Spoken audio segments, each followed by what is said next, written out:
Παιδιά, φάγατε τον άμπακα, φτάνει. Πώς, Εσείς οι δύο. τι λέει. Ξέρετε τι σημαίνει έφαγα τον άμπακα? Λοιπόν, ακούστε.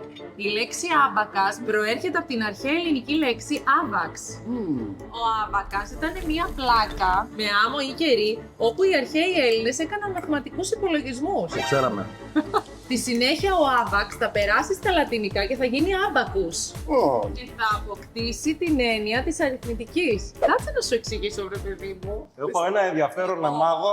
Και θα επιστρέψει πάλι στην ελληνική γλώσσα ως άμπακας ή άμπακος. Ναι. Το 1568 εκδόθηκε το πρώτο βιβλίο αριθμητικής από τον Γρινζόνιο. Άντε ρε. Ναι. Το οποίο ήταν τόσο ογκώδες, οπότε όταν κάποιος είχε διαβάσει αυτό το βιβλίο, θεωρούνταν σοφός. Μπράβο. Και έτσι τι λέμε, έφαγες τον άμπακα, άρα είναι σαν να έφαγες αυτό το βιβλίο, είναι σαν να έφαγες πάρα πολύ.